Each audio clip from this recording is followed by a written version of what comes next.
Hi.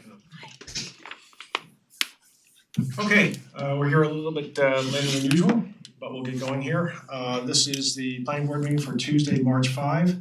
So this evening, we have three regular members here and Dick Brownell is here remotely, and then Jeff Ziegler is here also, so they're gonna be the designated planning board members for the evening on the hearing. So our first matter is a continued public hearing, Panetti to Main Street, Kisco Park. But the applicant has withdrawn and asked us to adjourn the public hearing. They have not finished their submission.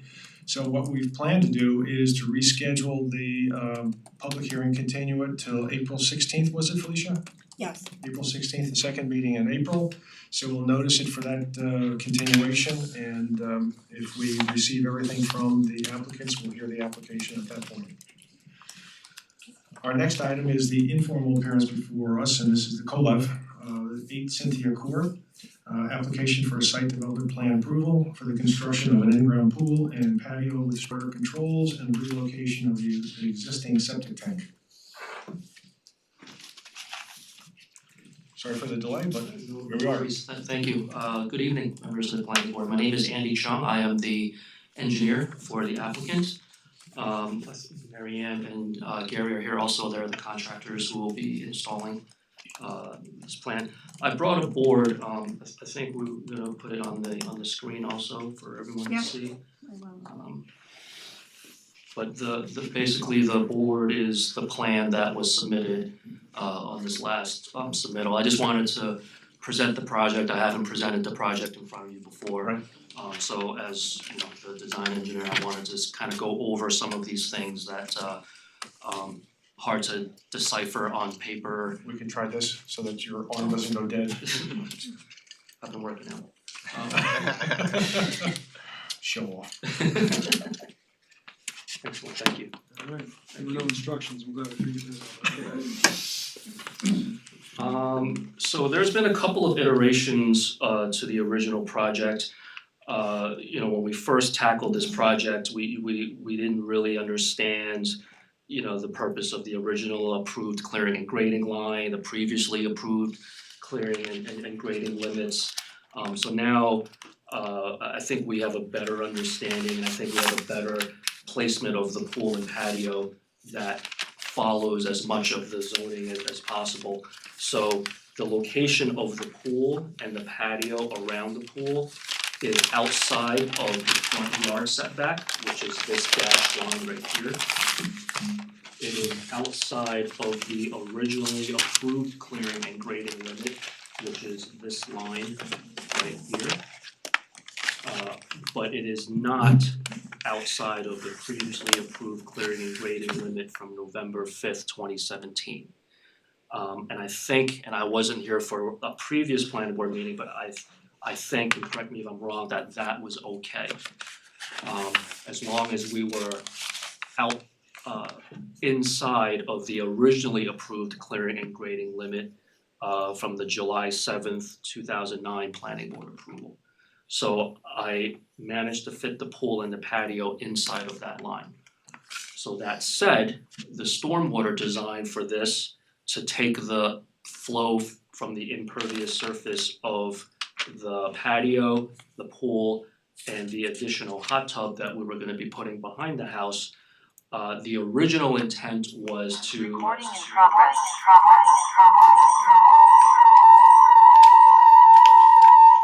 The original intent was to just take that flow and put them into infiltration chambers. That is always the go-to, it's the easiest approach.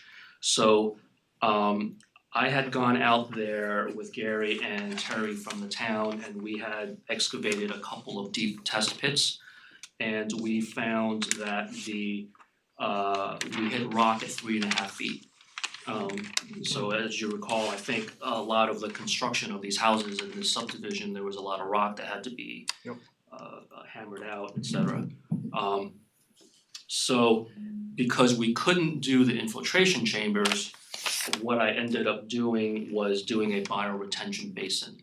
Now, this bioretention basin, there's really two types of bioretention basins. There's a full infiltration and there's a partial infiltration.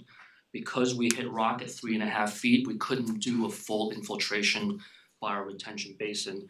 So what we did was we did a partial infiltration where there's 2.5 feet of a planting media, which is typically a mixture of concrete, sand, and topsoil to provide the infiltration, and also a 6-inch underdrain pipe underneath above the rock, where as the water slowly percolated through that planting media, it would go into the underdrain and then out.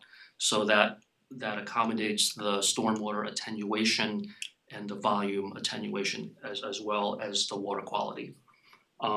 So that's what I've designed for this site. The size of the bioretention basin, bottom area is 364 square feet. We will require 318 square feet based on calculations from the New York State Stormwater Design Manual. I had submitted a full SWIP report.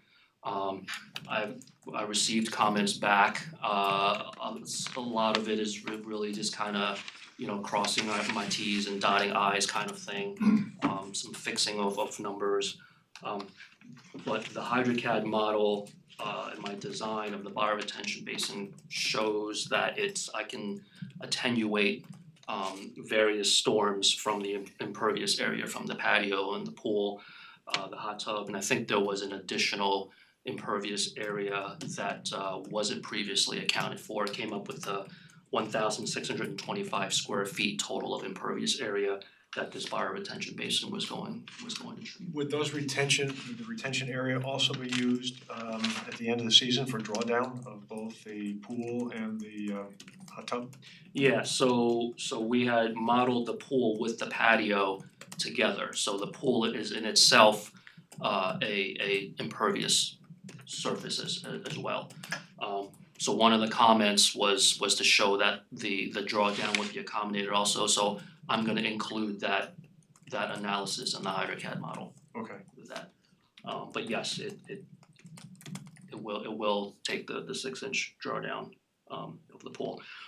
In addition, as part of this project, I'll just back up a little bit. So now with the previously approved clearing and grading limit, the originally approved clearing and grading limit, this dark line here is our new limit of disturbance. That's everything that's in here, including the temporary stabilized construction entrance, the moving of the septic tank. So this dark line right here is where we're gonna be doing the construction.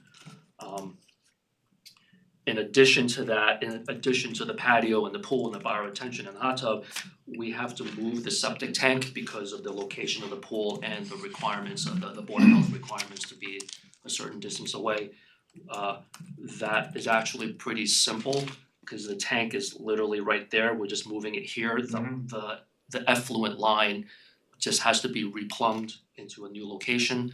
All of the leach fields coming from that location doesn't have to be moved. We're just basically moving that 4-inch pipe outflow from that existing tank. We're moving it over 30 feet and connecting it to the new tank. And your fields Yeah, are the downhill, right? Yeah, all of the fields are all down here. Did you build out the expansion area? Is that built out or is it still just reserved in the event that you have to build it out? The existing septic, the existing reserve area, that all remains the same. It's- Okay, Yeah, we're not touching, not changing capacity or anything else? there's no extra bedrooms, there's no, I'm sorry to cut you off. No, that's okay. I have the same question as whether you're moving any of those field lines are all way down below. yeah, they're all at the bottom of the So you're hill. just sort of building a new one, disconnecting from this and And connecting. connecting to the new tank, yes. Got it. Yeah, so that satisfies the Board of Health requirements of the distance from the septic tank to the pool. May I go back to your the drawdown, the end of you said you haven't accommodated for that, right? No, the model does accommodate, I didn't present that information Okay. in with the HydroCAD model. Yeah, just based on the size of the pool, and I'm just assuming it's at least 4 feet deep. That's a fair amount of volume of water. Well, we're not gonna be able to accommodate the entire drawdown I see, of the pool, but it would be enough to draw down to 6 inches. got it, got it. Do you have plans on the pool itself? Normally, we look at this and hopefully the downslope area of the pool, that's gonna be the deep end to minimize excavation, and the shallow end of the pool shallower will be toward the house. I don't know if we have those details. I'm not the pool designer, I think this was gonna be subcontracted out to a pool builder. Right. So at some point, we'll get plans from a pool builder. Right, so we would need to see that again, just to mitigate the excavation cut fill. Yeah, Is there different heights or is it gonna be a flat? it's, I don't know the answer. What, It's gonna have a shallower end and then a deeper end to it, probably not hugely different just because of the shape and size of it, but it will have some Right. delineation from a shallow end to a deeper end. and Do you just have her for, name? I'm sorry, Yes, this is Mary Ann Okay, Rivera. good. Do you wanna Sorry. step up when you talk just for the record. for the record? and just for frame of reference, the length of the pool and the length of the bioretention basin are all pretty much at the same elevation, so the bioretention is at about elevation 416. So we're basically gonna, so why am I keeping this, it's better. Well, Sabrina's got it up on the board too. If you go on to sheet 2, on the next sheet, there's more of a blow up of this area as opposed to seeing the entire. You have a ramp here that goes down right here, you know, parallel to the contiguous to the house.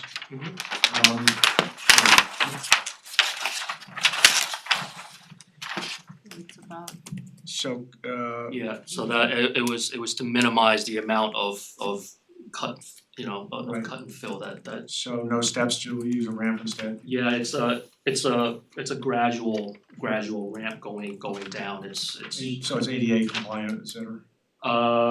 it's 8 feet, the drop. right, yeah, there's an 8-foot elevation difference to get from the steps of the house down to the patio of the pool.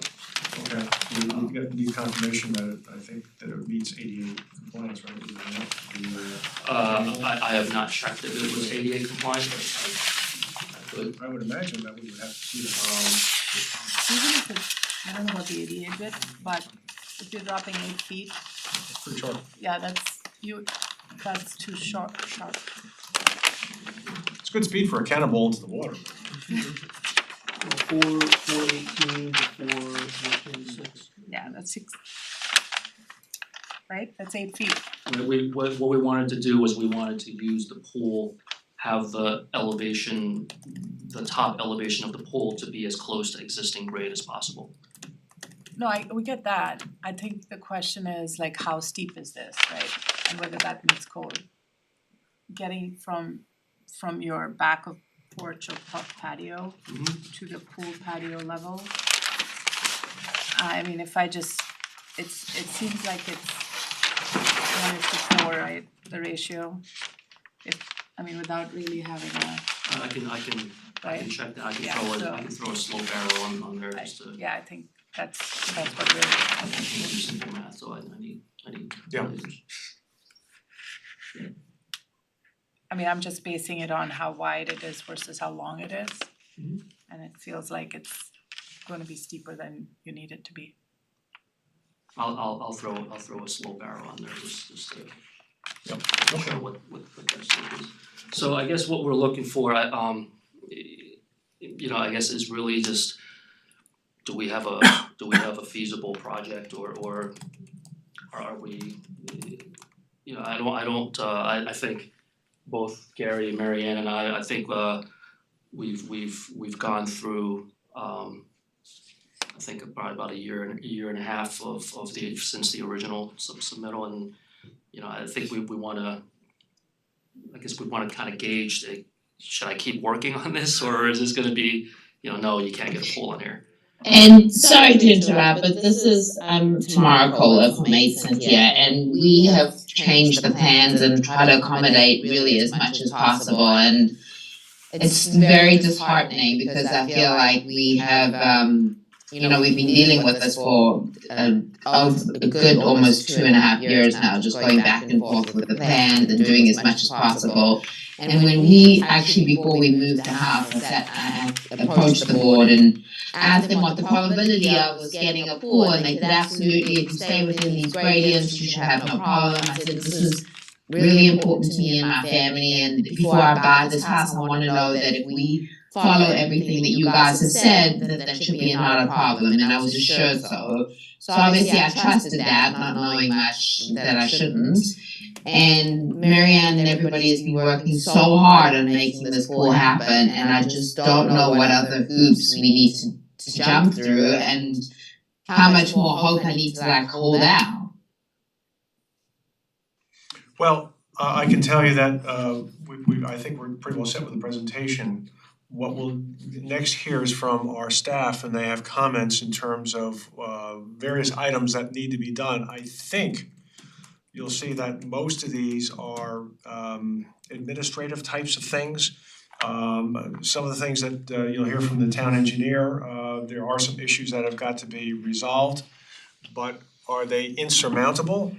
I suspect that they're not, that they are surmountable and that a pool could eventually work here, hopefully for this season for you. So why don't we do that? Why don't we run through those comments? And I think that'll give everyone a flavor of what we're looking at and what the issues are, and hopefully you guys have a takeaway that makes sense.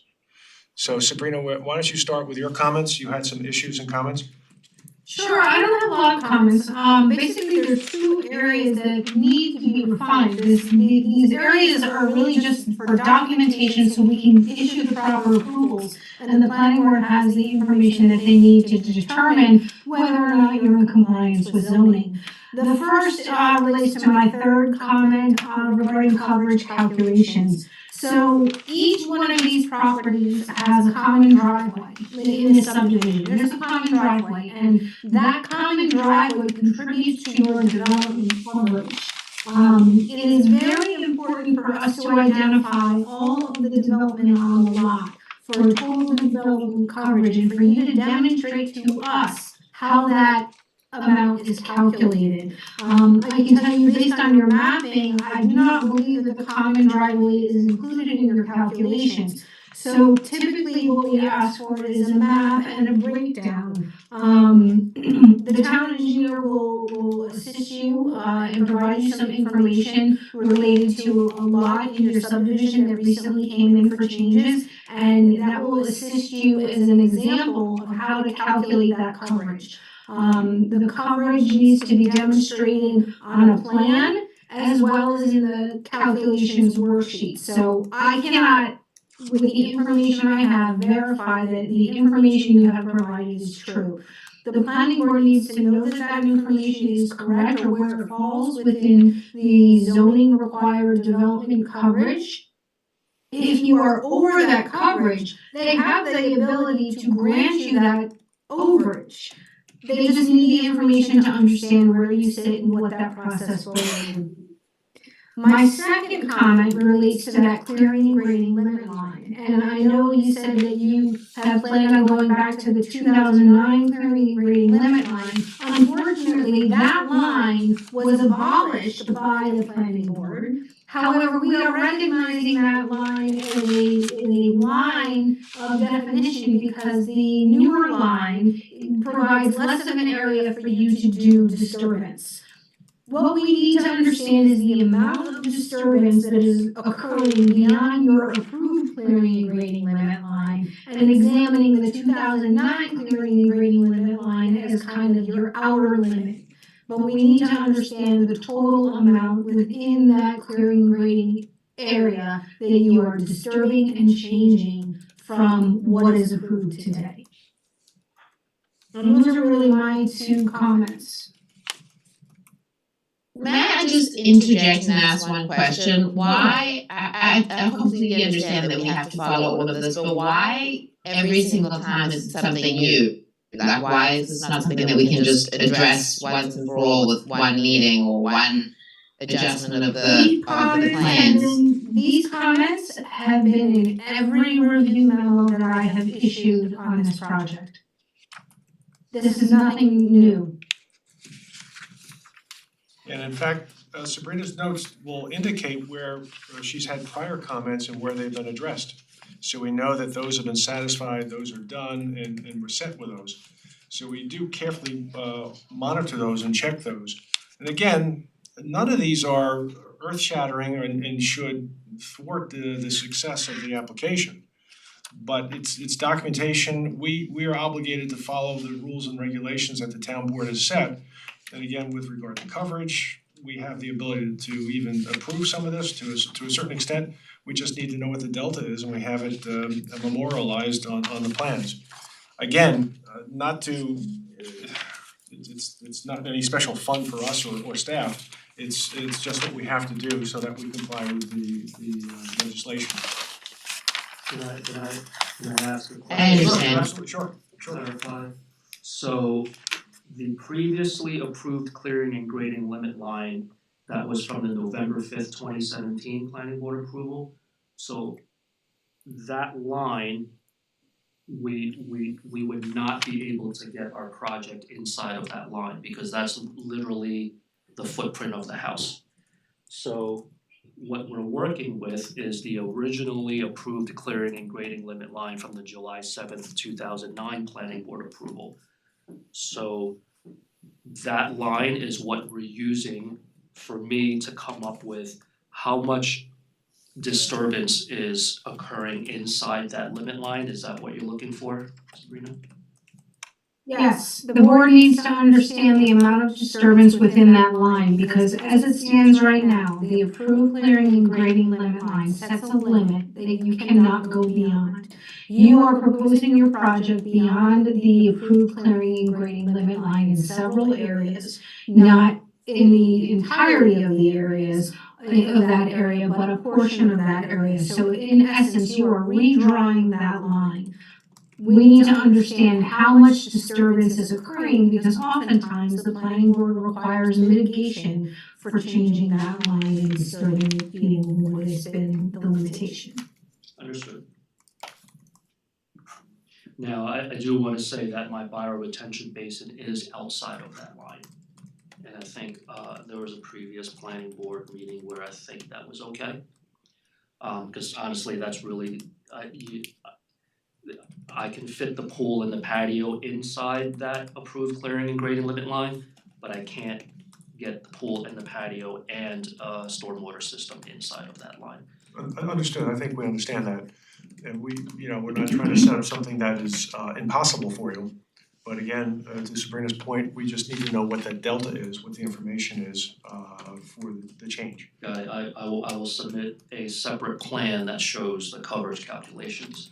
Another question, so Cynthia Court is a common driveway, so Correct. that is included as part of the Right. Right. So And again, Bob is- Sealy can provide you with some information from another application from a contiguous property to show you how that was done.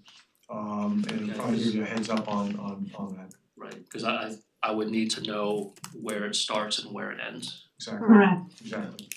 And the schematic he will provide you will demonstrate that for another property, so you can apply that methodology to this property. Perfect, thank you. Again, trying to expedite it for you so that, again, we're not throwing up walls for you, but trying to help us get to the finish line here.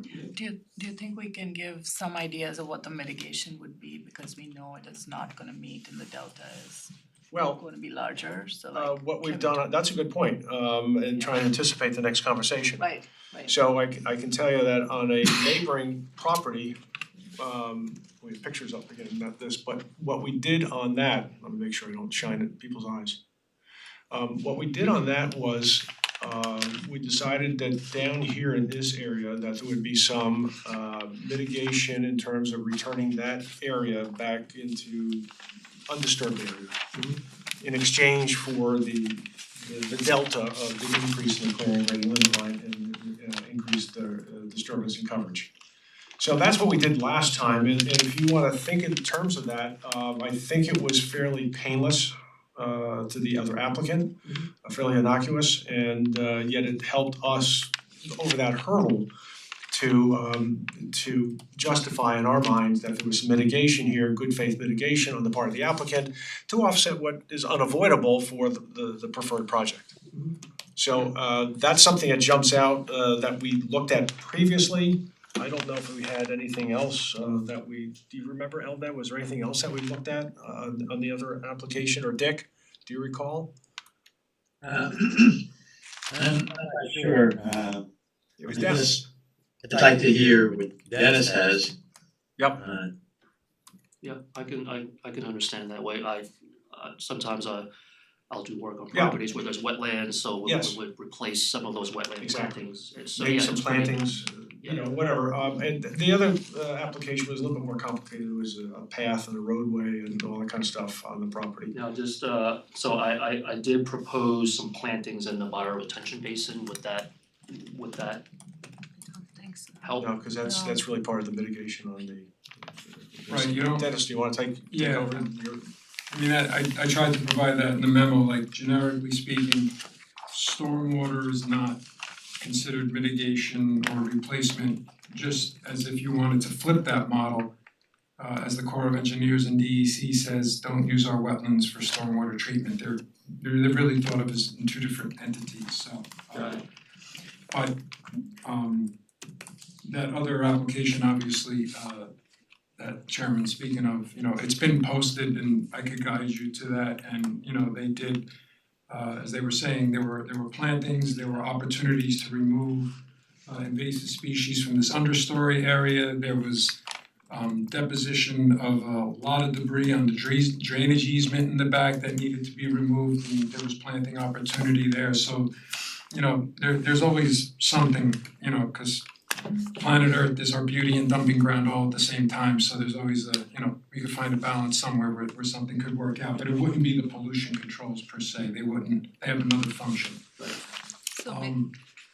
So from the hand slap administrative perspective, so my first comment had to do with going back to even before the current owner purchased the property, there were obviously trees that were damaged during construction that we tried to capture at that time, so that if, you know, understandably, if those trees didn't want to be looked at, were gonna decline in health, and the current owner wanted to remove them, we at least wanted to document that, right, but these trees didn't, you know, necessarily decline in natural death. So what ended up happening here is this submission at least accounted for what removals occurred. And I know from speaking with Mary Ann, because she had done the work on the property, that they did do a lot of additional plantings. So from my calculations, they replaced more trees than were required for the removals that occurred. So if we wanted to sort of put this in a separate column, not part of this project, it doesn't, in my mind, administratively close those removals and those plantings, which obviously occurred a few years ago. So, but I just wanted to document it because obviously we made Mr. Nickich and Keller Sessions go through the tree damage assessment report specifically for this reason, knowing that I knew this was gonna happen in the future. Now getting to this project, they're proposing to remove another tree. So, you know, there is really no planting banking credit, so that if it's a 10-inch diameter maple, you're looking at, you know, the replacement of an additional tree. So that would be a planting as far as the tree plant is concerned, or tree bank fund contribution. That's something that the applicant can propose with their desire is at the at a subsequent meeting. As far as the so the plan that I was looking at in terms of the basin, so obviously I understand this is the first time you're presenting it, and some of the items that I mentioned here, you know, potentially could be conditioned as part of a resolution, but we would certainly have to see them as far as the details of the planting plan as things that I listed here, you know, sizes of plants, you know, what the spacing would be, you know, items like that. And also too, I would just want verification, I just was a little confused as to just verifying which zones would anticipate to be vegetated, which wouldn't be vegetated. So those were basically the bulleted comments. As far as the species that were selected, the next paragraph was just talking about, I understand with this, looking at this basin, and looking at the symbols for what the plants stand for. I just wanted to call out, like for example, so the 3 plants that you would pick, they all don't necessarily, at least in my experience from looking at wetlands, grow side by side in all the same hydrologic regimes. But again, some of these can be, as I said, field calls, spot locations, and that's fine. These are comments though that I just wanted to, just make it this time, just to say that, it's not like this unilateral, once you have, this basin or you have certain elevations in the basement, these plants would do well in all spots. Maybe yes, maybe no, it depends on what you select. And I was just curious, the last paragraph just kind of talked about, and again, this kind of ties back to the plants, that's why I'm bringing it up. What is the anticipated inundation periods, if any, time period, depth, and would it be like, like a uniform cover at the bottom? Would it just be spot puddles? Would it really be, only after rain events of a certain period? Because again, that would, just dictate what I think would work and would not work with respect to the plantings. So those are just my comments at this So time. this, the bottom retention basin was designed for a 2-day water storage period. So it should be uniform flow, because there's gonna be a layer of mulch on top of the sand and topsoil mixture. So as the water comes in from the pre-treatment device going into the bottom retention basin, it will be a uniform spread out over that 364 square feet bottom area, and then over the course of 2 days, the percolation into the under drain pipe, which is 2.5 feet below the top of the basin, and then whatever gets down to the under drain pipe will come out of the under drain pipe into a vegetated filter area. Okay, so after, not, let's say, a rain event, as long as, I don't wanna pick numbers, but like half-inch rain, whatever it may be, it is anticipated that obviously you could have some ponding, but, what you're describing almost to me is like, the infield after the rain delay, right? It's like there's this, almost active process to pull water out. So, okay, so I'm just asking because, I just wonder, some of the obligate species, I just wonder how well they may or may not do if, you're not really gonna have like these like super saturated extended period conditions. So, again, these are things, and that's why I also recommended, in addition to plugs, some of those seed mixes which have like a variability of species and are designed, there's like some basin bottom mixes that I think should be applied as well, because I think that would help. And a lot of the plant species I got from the New York State Stormwater Design Manual for their recommendations for bottom retention basins. Okay. I'm happy they picked native species, because for some of their rooftop plantings, they picked like, non-natives, so I thought that was fun. Yeah. Thank you. Those are my comments, thank you. Good. Bob, you had some comments? Yes, good evening, Chairman and members of the board. Thank you. As Mr. Chang said, a lot of the technical items which are required to make the report just be more proper in its form. But I do have some concerns with the stormwater comments. One of them, ST2, the soil testing data sheet, I did not see one has to be stamped and signed by the licensed PE. They took a deep test, and I don't believe they took any perk test, but based on the deep test that's shown on the plan, they do not have enough dimensions from the bottom of the bioretention system to the bedrock. Based on table 7.2 and the New York State Design Stormwater Management under the feasibility matrix, it needs 3 feet. they do not have 3 feet. So that's my biggest concern right there, that's comment ST3.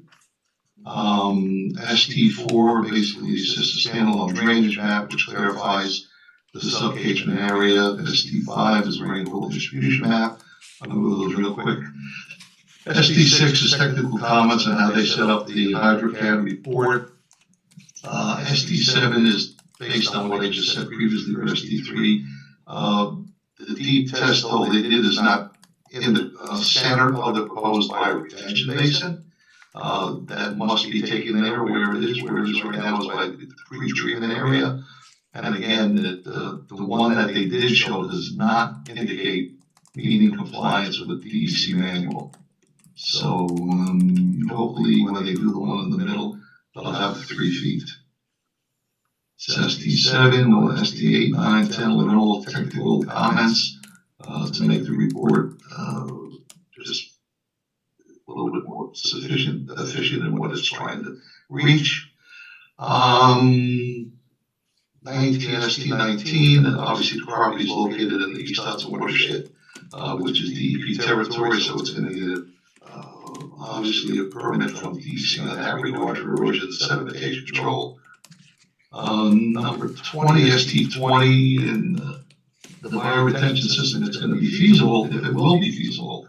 It is considered as critical stormwater component, so I would recommend that they provide a declaration to make certain that they maintain the integrity of the bioretention system throughout the years in perpetuity. Those are my stormwater comments, and then for my general comments, I couldn't tell whether the structural design and computations take into account possibly the hydrostatic loading that might be created by the overflow weir and the bioretention basin and the infiltration itself. So that has to be demonstrated on the structural calculations on S4. And just to bring this point, the applicant is proposing to, I guess, approve the clearing gradient to a bigger amount than what was once shown. So if that's the case and the planning board is inclined to go ahead with it, they should provide a amended clearing gradient line map and also a declaration as well. The GC3 and the GC4 basically notes that we'd like to see on the plan. So those are my comments for tonight, Mr. Chairman. Okay.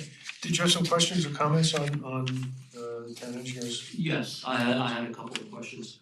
So I had discussed in the beginning that this bioretention basin wasn't a full infiltration bioretention, knowing that we did hit rock at 3.5 feet.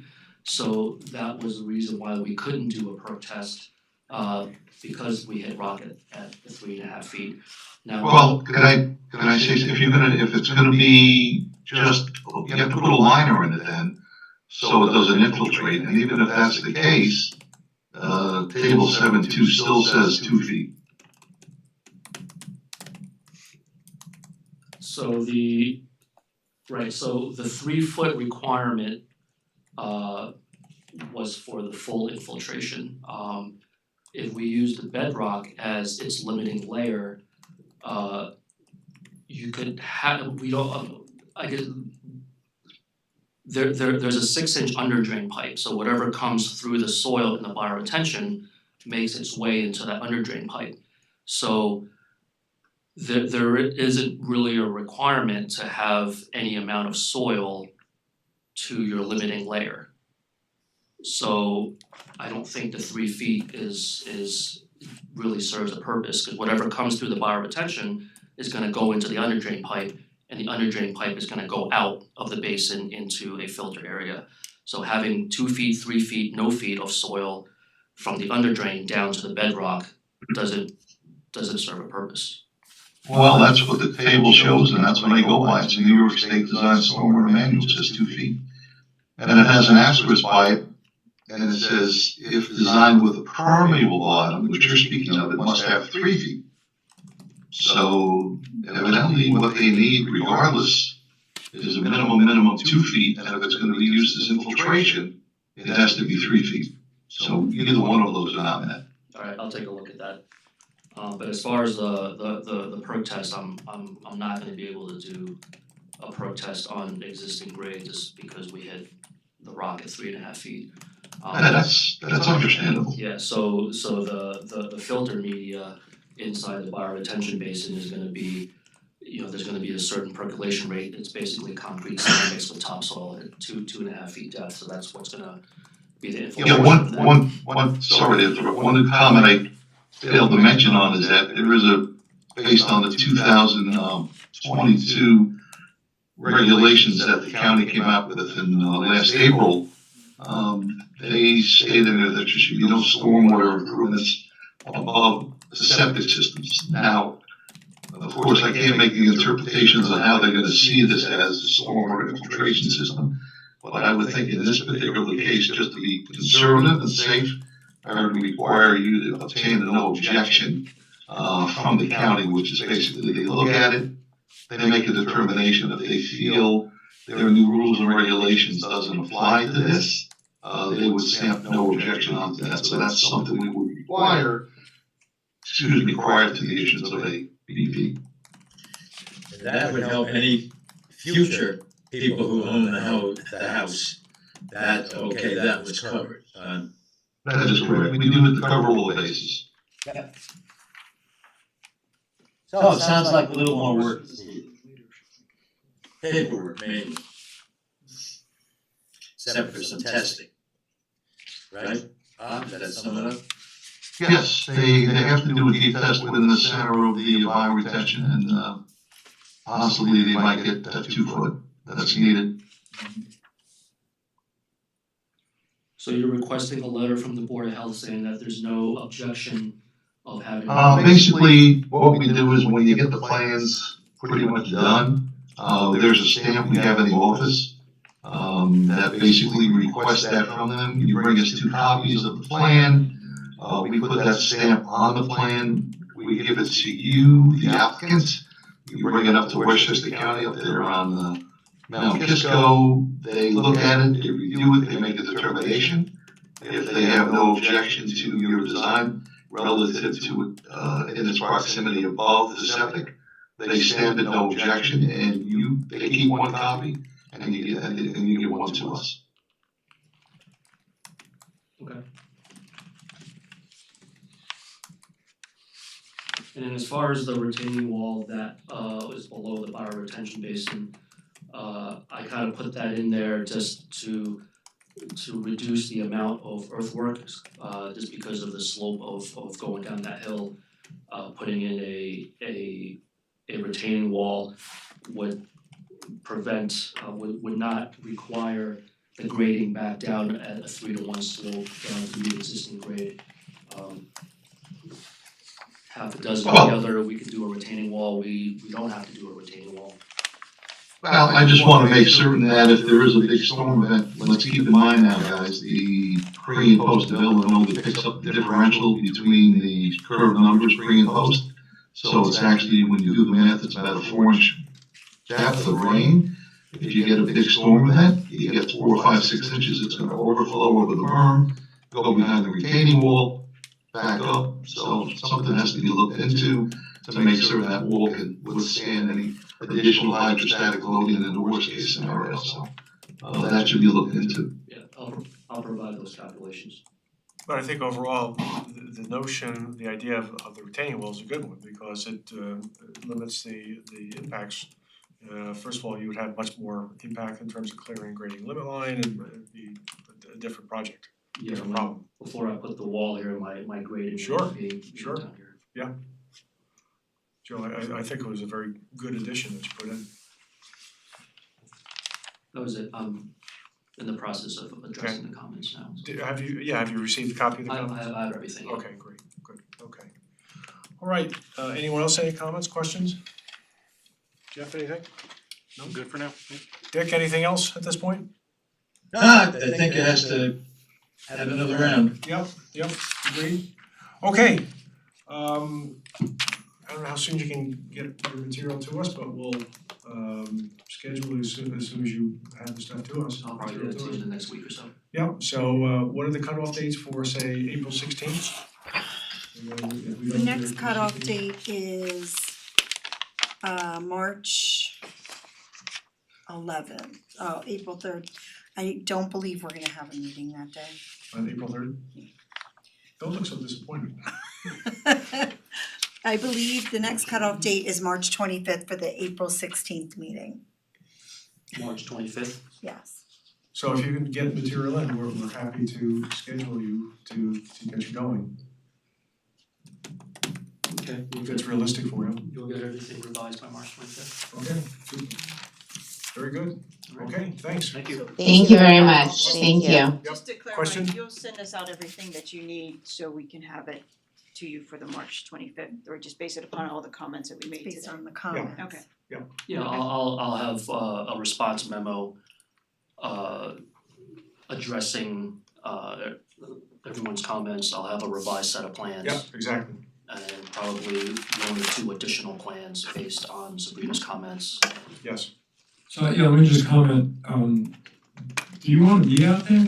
I mean, like, that would be helpful, because they did that with your neighbors, if she's still on this call, I think, you know, cause there is no, right, I mean, you know, it helps, like each, you know, what would serve as like mitigation or restoration, whatever words you wanna use, it's certainly unique property to property, so, I'm happy to guide you, you know, obviously to what the other submission was, but if you wanna see how to apply that potentially to this property, I mean, you guys Yeah, should I'll just take a call me look and we'll at- set that up, that's fine. Yeah, I would like to take a look at what was done on other properties, so. Okay. just maybe what's- It could help, Perfect. it could help. Thank you. One minor thing, you had the wrong zip code on this NOI for the stormwater general permit. Oh, okay. You used I think your home address one Yeah, instead probably. of Mount Kisco. Not a stumbling block. Okay, good. Great. We'll see you then. Excellent, thank you. Okay, our next item tonight is the minutes from February 6th, 2024. Very brief. Does anyone have any questions or comments on the minutes, any adjustments, amendments? If not, is there a motion to adopt the minutes of February 6th? Motion. Second? Second. All in favor? Aye? Aye. Okay, so that's all set. And is there a motion to close the meeting? Motion. Second? Second, All in favor? aye. Aye. Aye. Okay, we're done. Should have ran an office pool. Aye.